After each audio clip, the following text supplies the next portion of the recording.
Hi everybody, welcome back to my channel. It's Savannah, and today we're going to continue on doing some mixed media with the papers and some paints and glues, and I don't know, we're going to just get after it. Okay, so if you're wanting to extend your mixed media usage, then stay tuned, and I'm going to show you some other techniques and ways of doing that. So first I want to say that I'm so happy you're here. My channel has grown so much, and you are all such a blessing. Your words of encouragement and sweetness just fill my heart up to overflowing every single day. You all just make me feel so loved, and you make me feel so loved and cherished. And I just want to thank you all for being here and being a part of my channel. So let's go ahead and get started. So what we're going to do with this one is we're going to use some paper. It's kind of similar to what we did yesterday in the fact that we're using paper to decorate, but it's going to be different in the design and layout and how we do it. Let's see, I have my rulers right here. See them? I'm touching them. Okay, so what I want to do is get about, well, here, I'll kind of measure that for you. And they're not going to be exactly, yeah, so it's a little more than a quarter, a little under half inch. I mean, yeah, half inch. So, and I just want to create some strips.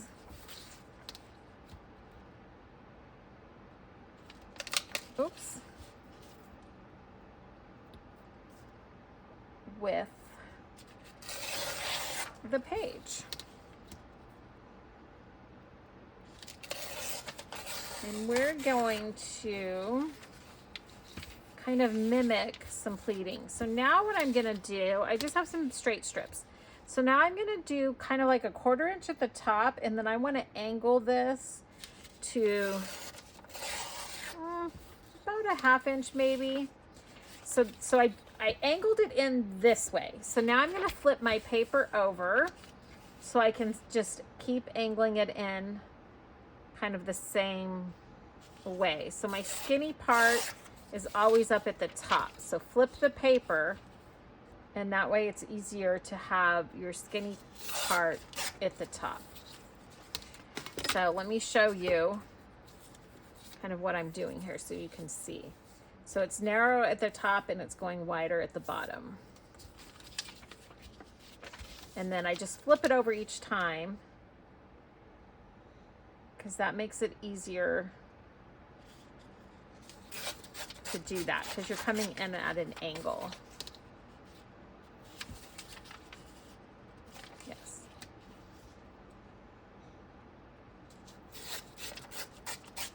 I don't know how many of these we're gonna need.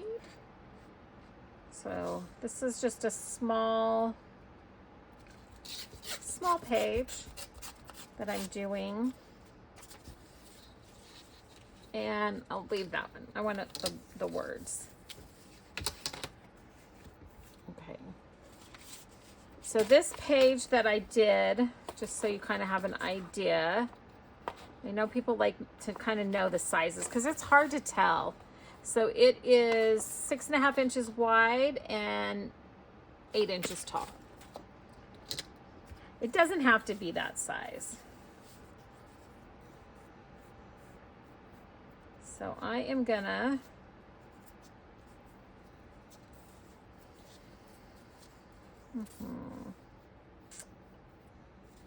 lay this out a little bit. So what we're gonna be doing is overlapping these. Kind of like pleats. So I am just gonna go for it, and I'm just gonna put the glue from the waist down because I'm not sure if I want it to go all the way up. And if I do, I can always just glue it down. I'm just gonna use some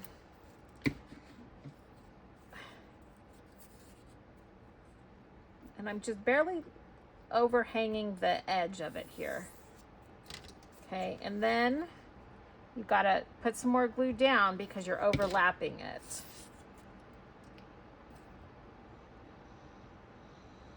And I would vary the bottom. So we have different heights on the bottom also, or different lengths on the bottom. So we're kind of creating the look of pleats is my thought process here.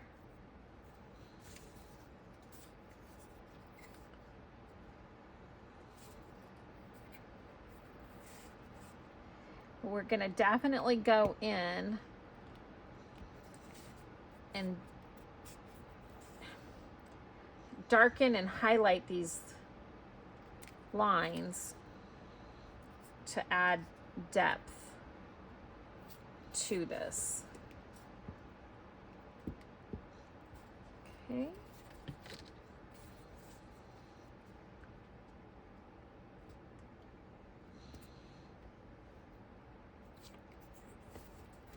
So see why we kind of went wider at the bottom? Because that's making this A-line of this skirt a little bit better. And then we're just going side to side.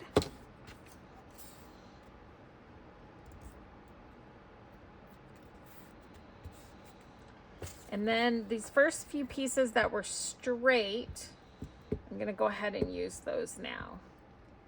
So on a piece of paper that was 6 inches wide, we should have just the right amount to cover it.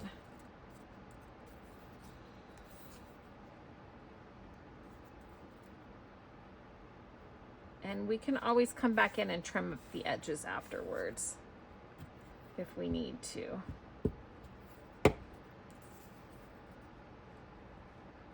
Because I kind of got a little out of whack on my bottom, but that's okay. We can fix it. Yeah, so we're gonna definitely cut this off because it's all bunching up at the top. I knew there was a reason that I wasn't gluing that down yet. I just couldn't think of it. Okay. So now that is all there. So I'm gonna kind of pull these back, take my scissors,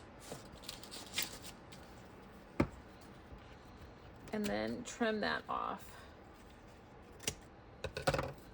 Fairly straight. Again, doesn't have to be perfect. Nothing ever has to be perfect.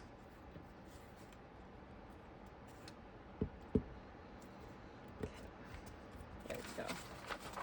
So this is what it's looking like from the behind. So once this is dry, we can come in and we can trim this down. Well, this part we can go ahead and trim.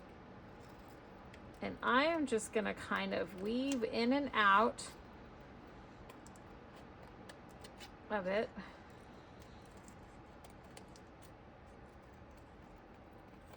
A little bit.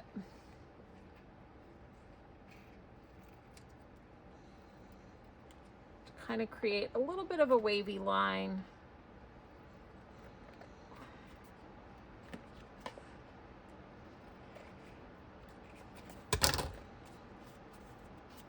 And that bottom part on all these paper ones, they're going to get crooked. I mean, they're gonna curl up and crinkle up, and I'm fine with that. Okay, let me get my smaller scissors in here. Let me just go ahead and do this really quickly. Clean up this edge.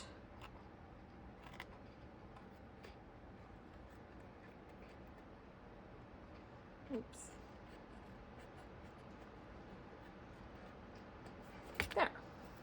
Okay.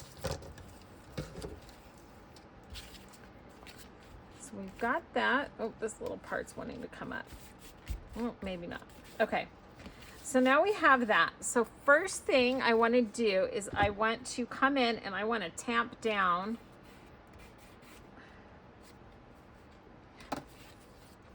that part is really sticking up. Let me fix that a little bit.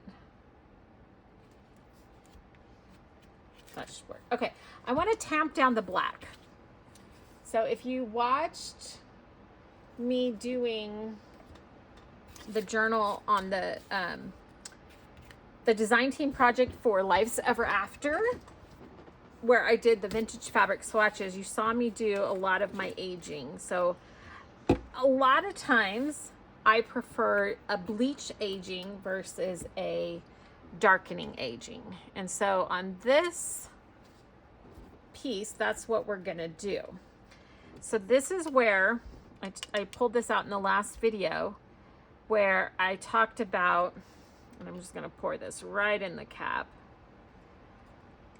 this acrylic paint. Now when I put this on here, if you haven't seen me do this, you're gonna be like, oh my gosh, that's a lot of paint. But when this dries, it dries so transparent, but it pushes back the black of the words. It makes it look like it's faded paper. And I love that look. Because we have a really good patina because this is aged paper, but this black is still very sharp.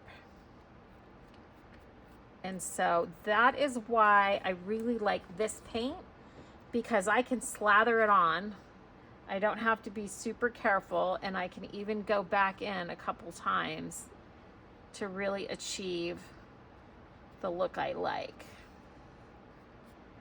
And it is bubbling up a little bit where I didn't get enough glue. I'm okay with that. Okay, so I'm gonna dry this really quickly, and then I will show you what it looks like. Okay, so I can put this here as a side-by-side comparison. I love this, how it looks, the black looks faded now. Let me zoom it in a little bit so you can see. So the black is faded. It's still not faded quite enough for me. I hope that didn't make you guys sick. I zoomed so fast. I'm gonna zoom back out. Close your eyes. Okay, so I'm gonna put another coat, dry it, maybe 3 coats. Now you can do this with the gesso, but sometimes the gesso lays down so thick and you completely cover it with just the swipe of it. So I prefer doing it like this because then I can really get it to the level that I want it to be at. So I went in with another coat, and I just want you to see, by either watering down or getting this acrylic, this looks like it's completely covered over, but when I come back after I dry it, you're gonna be like, wow, it really does dry so much more transparent. Alrighty, all dry. And you can see how you can still see all the letters through it, but look how aged and faded that looks now. And I love that look. So the next thing that we're gonna do is I want to come in, and where the lines are, I want to enhance those a little bit. So you can use watercolor pencil. You can use this is just a regular crayon pencil. You want to go lightly. And I want to see where the edge is, because I want to kind of push on the edge. So this is with just a colored pencil, so basically like a crayon. And so I'm just lightly going in here. This isn't going to really smear, so that's why I prefer to use some other things that I mean, it does, like you can go in there and get in there really good and blend it out. But if we reach for maybe an oil pastel. These are the ones from the Dollar General. You just need to kind of have a sharp edge because we don't want to go really wide with this. And that we can kind of get in there and smear around a little bit. Yeah, I like that color better. So let me come back in and kind of go over this. And you're just wanting to go where those papers overlap. And we're going to enhance that. And you're going to see it's going to just bring to life these different layers.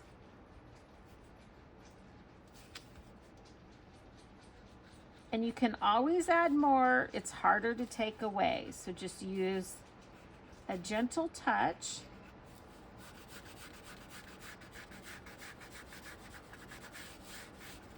But see how like that's starting to, this looks flat and this looks like it's got layers on it. We can come and do the side too.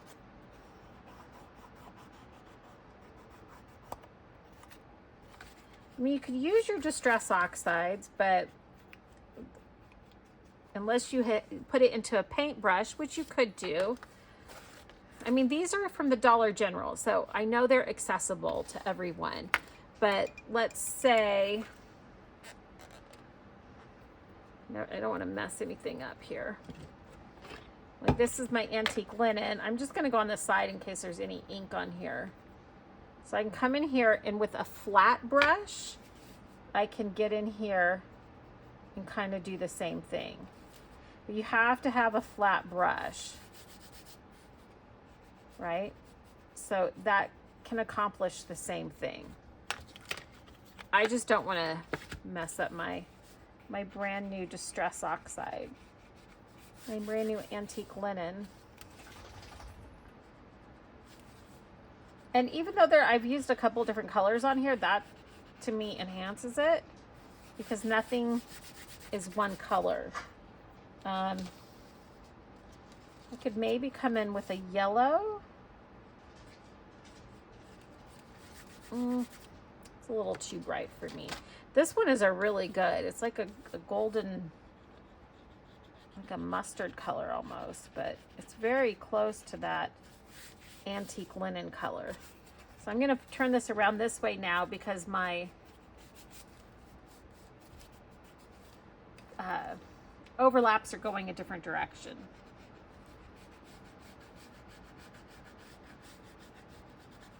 So you can do mixed media for abstract randomness, which is beautiful. It's how a lot of people do it and see what you come up with. But you can also do it for purpose, like what we're doing here. But see, isn't that taking on a new life? Let me move this. By going in, and that's a lot of when you see people doing mixed media, that's what they're doing. They're following creases and lines. Okay, now we're back to this. Nope, same direction. I'm just feeling for that edge and pushing up against that edge to help kind of guide me and keep me straight.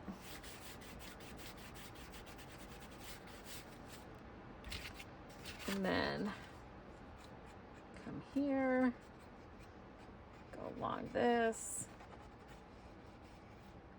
And now we have brought that to life, so to speak. And then you can go in, you know, as if it was pleated in just random places. Add in some extra. Again, you want to go slow and just do a little bit at a time. You can always add more, but you can't take away. I mean, you can, but you know what I mean. And there we have a pleated skirt.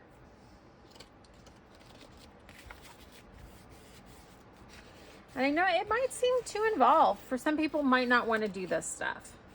But I know there's a lot of people who want to play with paints and stuff, and I just want to show you the simplicity of it and how simple it can be. I'm not an expert, and I don't claim to be. And then you can come in very gently with some black and hit it in a couple of places. I don't tend to use a lot of black.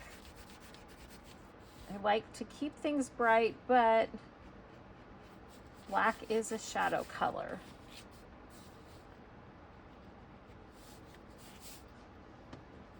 So I embrace it in that element.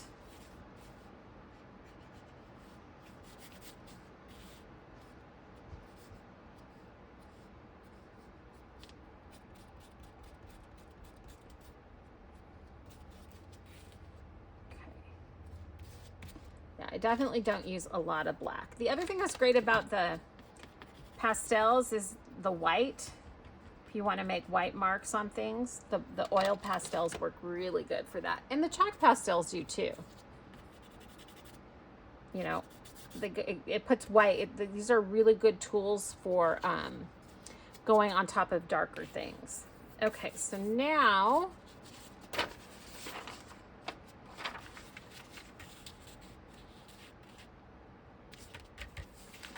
actually, what I'm thinking I want to do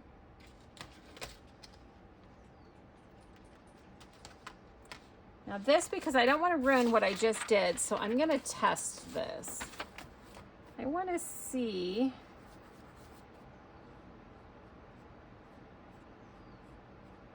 what it looks like if we put, no, that's too much color. I don't want that much color in here. That's too much. I was thinking about maybe trying to do some little rosettes. Whew. Here I tell you guys, be courageous. And to make little rosettes, you just kind of do little lines in a circular motion. So go like this, literally, and then you come back in and you fill in the gaps, so to speak. And then when you go like this, you almost have a flower. I'm not liking it with the chalk. That would be better for a watercolor. So we're gonna just take that off.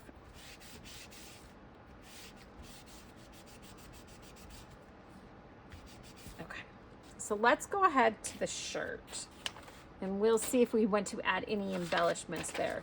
So we have this plain sheet.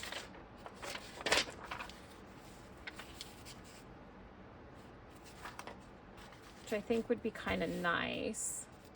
There's a little design there.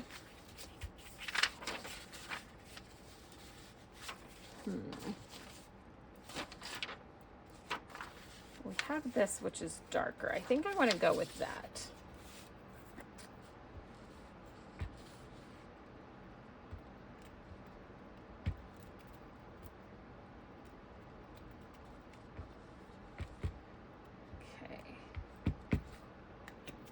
Okay. Let's get some of this, as much of this patina edge as we can. Oops. Come up, come up, come up. Thank you.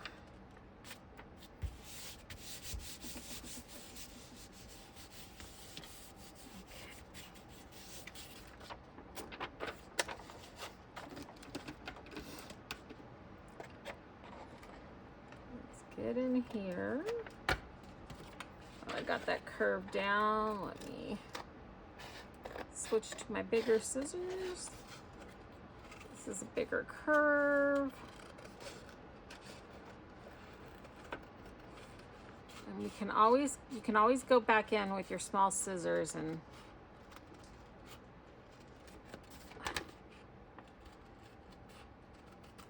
fix it. So if you're having a hard time getting around these edges because they're so fiddly, just know you can always go back in and fix it. It's better to go wider. There we go. And then when you go back in and run your finger over it, it will crease it down also. Oh, that's cute. Okay. So now I want something up here. Okay, so because I did that, I need to match that color around because it looks a little blotchy there. So we will just add some of this. And that tones down some of that white anyways. And then I'm gonna mix in just a little bit of brown with this. Don't get scared. We can smooth it out. There. And let's grab a little bit of this just to make this look a little bit more vintage. Okay, that looks better to me. What do we want to do up here? In here. I think at this point I want to pull in some laces and other material.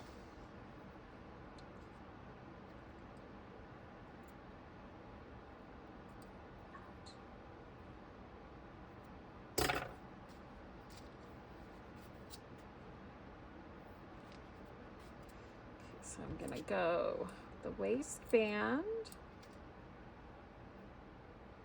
Just kind of want this to be the same. Why am I using the small scissors on a long straight edge? Just did a video about that.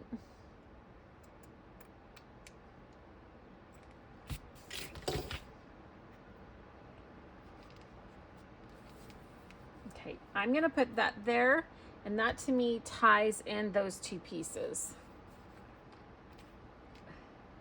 They needed something to bring a little harmony to it.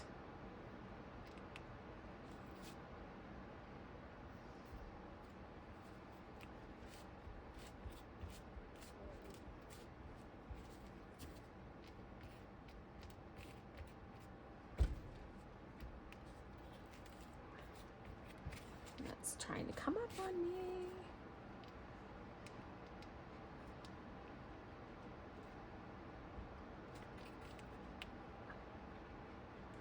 When you do even the art glitter glue, you kind of have to push it down and then let it be and trust in it for it to dry.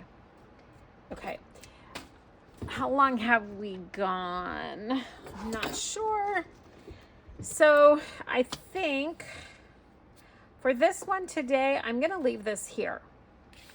Because as we go back in and start adding in more things, we're creating the bases with a lot of these right now.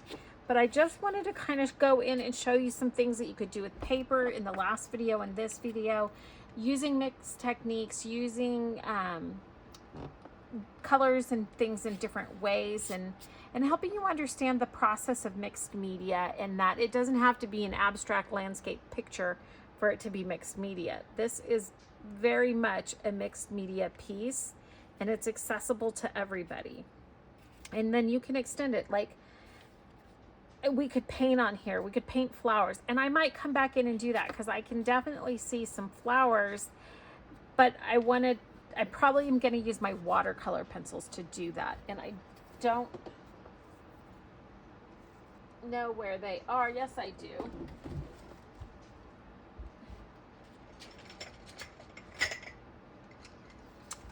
Okay, let's go ahead and do this because I want the colors to still, we're doing a neutral journal, so I want them to stay neutral. So let's get in here and kind of do some little rosettes scattered around. And I love doing watercolor pencils, using watercolor pencils. It's one of my favorite things to use. And this is going to end up being pretty subtle. And again, you're almost making like little C's in a circle.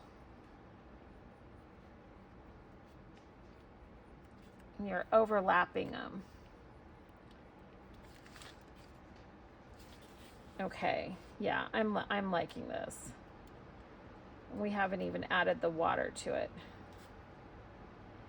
This is kind of what I was envisioning.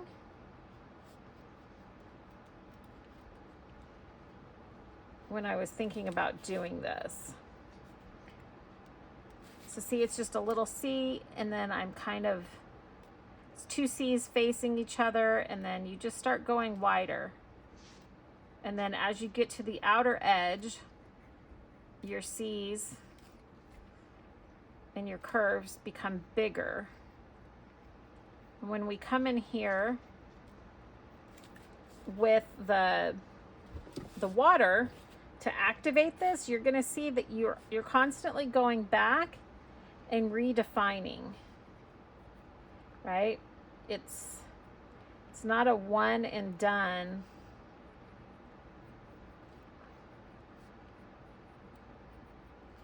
Part. And then you can kind of turn them and angle them different directions.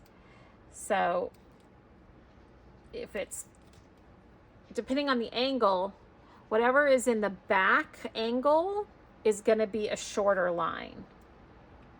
So if you just do shorter lines here towards the back of it, and then you start doing your bigger lines here, it gives it a different angle. Or if I want it to look, you know, like it's angled down, like it's kind of rolling over, then I can do my shorter lines here and then do bigger lines here. And then that helps it changes the shape of it.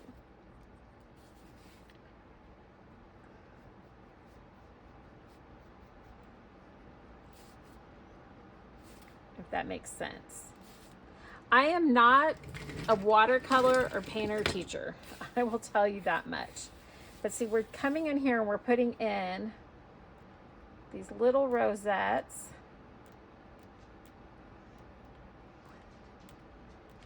In this brown tone. And I am happy with it. So it looks, again, like it's a vintage piece. Trust the process with the rosettes. It's something you start to get a feel for. And you go back in and you add in more lines.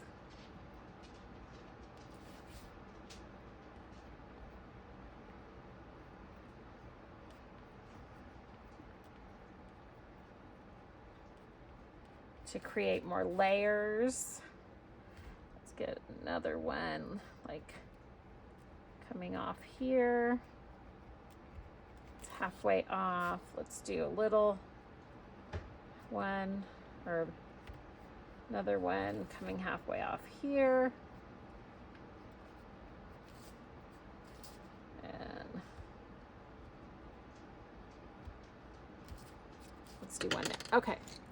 I really like using these watercolor pens when I'm working with my watercolor pencil.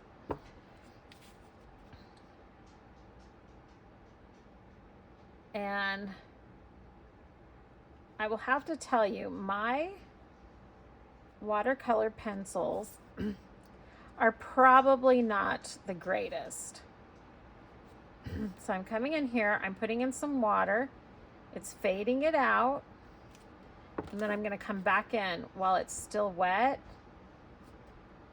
and kind of like reinforce, make these lines just a little bit bigger, like a little wider.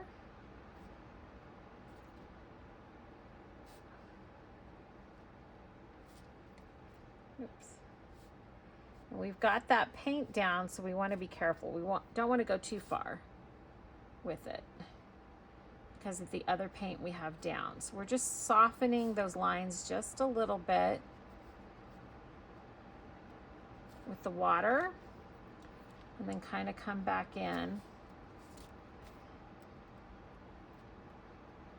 and deepen them up or widen them. So in essence, what we're doing is we're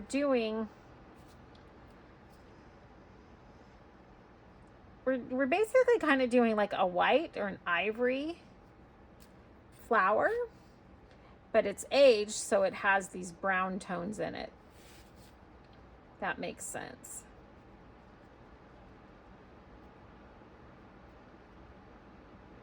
And I'm just kind of like literally wiggling just roughly going over the lines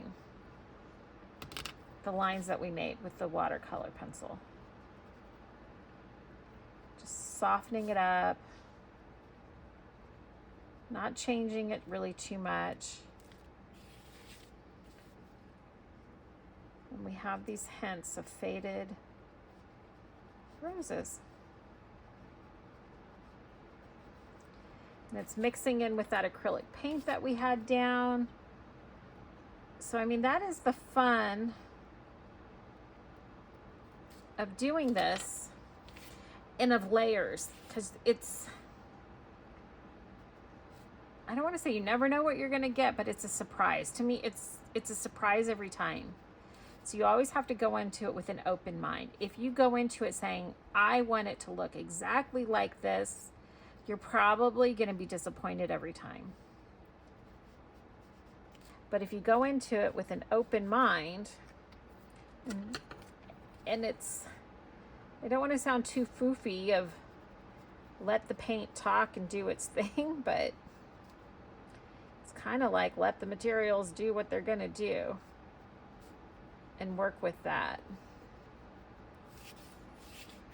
And work with your own hand movements, because sometimes you might jerk your hand, or you mess it up, or you think you've messed it up, but then it turns out to be, oh, that's exactly what it needed. So this one here, we're definitely getting into more of what people think of as mixed media. And now that's too wet. I'm pulling up too much of the paint, so I'm going to leave that one alone. And I'm going to move on to the next one. And I'm literally just kind of smearing water around it. And then going in and playing with those lines, re-emphasizing them, widening them. And then we get these just lovely faded rosettes.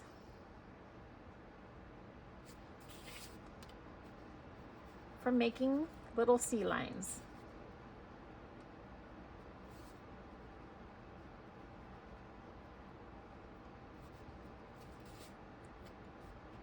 And then you can go back over ones, and you just kind of keep going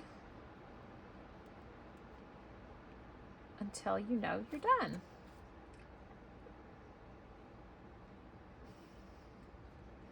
And you can take the color, you can bring the color out.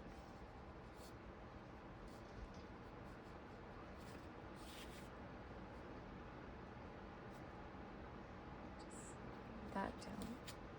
And there we go. I am happy with that. Simple. Trust me, if I can do it, you can do it. It's not that hard. And then let me zoom in Well, let me just kind of bring this up so you guys can get a closer look at it.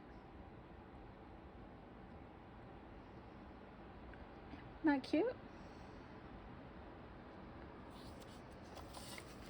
And it's just looks like faded roses on there by the color selection we used.